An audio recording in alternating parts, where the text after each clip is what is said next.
Hey, bonjour à tous, c'est Pokéglissé. Aujourd'hui, on se retrouve pour l'épisode 10 de On débriefe les championnats du monde Pokémon avec l'épisode 60 sorti il y a presque un mois et qui, comme vous vous en doutez, est l'aboutissement de l'entraînement de Canartichaud que l'on suit depuis très longtemps. Alors, qu'est-ce qui s'est passé dans cet épisode? On va le voir tout de suite. Et si cette vidéo vous plaît, n'hésitez pas à lâcher un gros pouce bleu, à vous abonner, à dire à vos amis de s'abonner, c'est très important. Et on se retrouve tout de suite.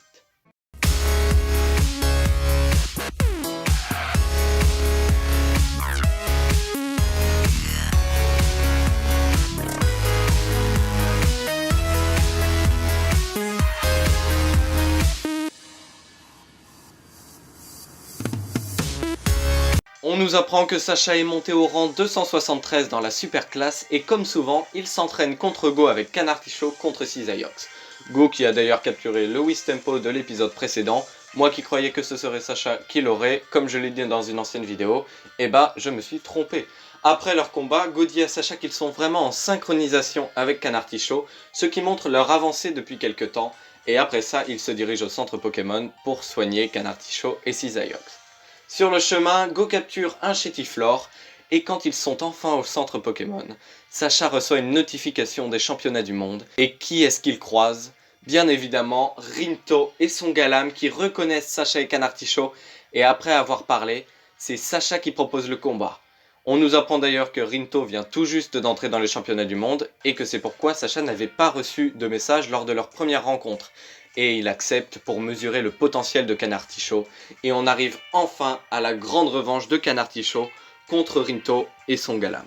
On se souvient d'ailleurs que Canartichaud, la dernière fois pour leur premier combat, s'était fait humilier par Galam en presque une seule attaque. Il avait réussi à esquiver tous ses coups, mais cette fois-ci, la revanche est à prendre. Le Motismadrone lance le combat en 1 contre 1 et c'est parti.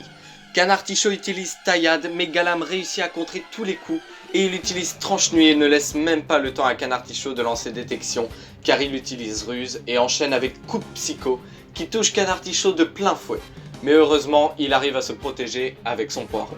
On voit que Galam est quand même un niveau au-dessus et ils utilisent chacun close combat et tranche-nuit qui se contre. Mais Canartichaud prend un coup, puis plusieurs très rapides et quand Galam lance un dernier coup de pied, Canartichaud utilise détection mais Galam utilise ruse et arrive à enchaîner et Canartichaud est obligé de se défendre avec son poireau qui ne tient malheureusement pas le coup et se fait trancher en deux. Canartichaud est bien évidemment triste, mais pour devenir un maître poireau, il faut être créatif et là il prend le bout coupé de son poireau et il l'utilise comme un bouclier. Rinto est sûr de lui et il pense que Canartichaud en imitant un chevalier ne pourra jamais battre Galam et il utilise coupe psycho que Canartichaud bloque avec son bouclier et il saute en l'air pour utiliser tranche-nuit. Galam utilise la même attaque et il se choque avec la même force pendant très longtemps, mais Canartichaud arrive dans une mauvaise position et il est vulnérable à la coupe psycho de Galam qui l'envoie en dehors du stade. Après, Canartichaud est découragé, il hésite à abandonner, mais Sacha l'encourage et il décide finalement de continuer le combat et il est plus déterminé que jamais. Galam utilise tranche-nuit et avec détection, Canartichaud évite tous les coups et il enchaîne avec taillade que Galam ne pourra pas contrer avec son close combat. Et quand il va réattaquer Canartichaud qui est bien essoufflé, une lumière bleue va apparaître et on sait très bien ce que ça veut dire. Canartichaud se redresse et bien évidemment il évolue en Palartichaud et il regagne toute sa puissance pour la suite du combat après avoir reçu le respect de Rinto et c'est donc reparti. Galam utilise tranche-nuit, Palartichaud fait pareil et comme il est plus puissant, Galam le laisse le toucher pour développer son talent cœur noble qui augmente son attaque pour essayer de rééquilibrer un peu les forces.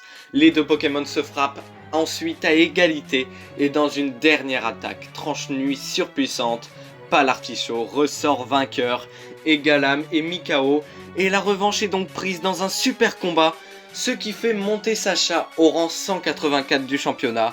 Et après des félicitations de Rinto, tout le monde peut rentrer chez soi.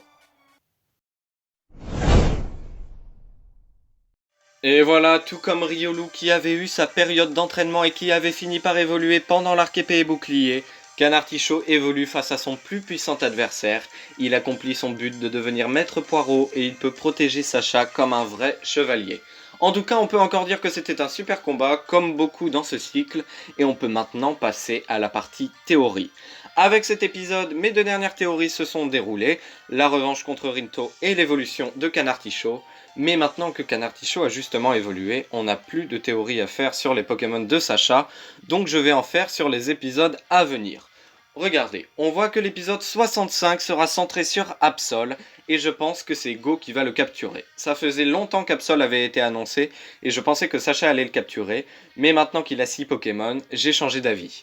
Et ma deuxième théorie concerne cette fois l'épisode 66, car comme vous le voyez, c'est le grand retour d'Iris, et Sacha et elle vont s'affronter dans un duel de dragons, et c'est très dur de savoir qui va l'emporter, sachant qu'Iris s'entraîne depuis très longtemps, donc on ne sait pas quel niveau elle a, et surtout car le Dracolos de Sacha n'est pas beaucoup entraîné, et même s'il est très puissant, on l'a vu contre le Méga Lucario de Cornelia, il va avoir du mal, mais je mise quand même sur une victoire de Sacha, et je pense même que les prochains épisodes vont être aussi centrés un peu sur l'entraînement de Dracolos, en tout cas ce serait pas mal. En plus Sacha est sur une bonne lancée, et si ça se trouve Iris participe aussi en championnat du monde, ce qui serait une motivation en plus pour la victoire. En tout cas ça fait plaisir, après Cornelia voilà le retour d'Iris, il ne manquera plus que celui de Régis pour clôturer la saison. Et celui-là, je l'attends énormément. Et donc si cette vidéo vous a plu, n'hésitez pas à lâcher un gros pouce bleu, à vous abonner, à dire à vos amis de s'abonner, c'est très important. Et on se retrouve une prochaine fois pour le prochain combat de Sacha.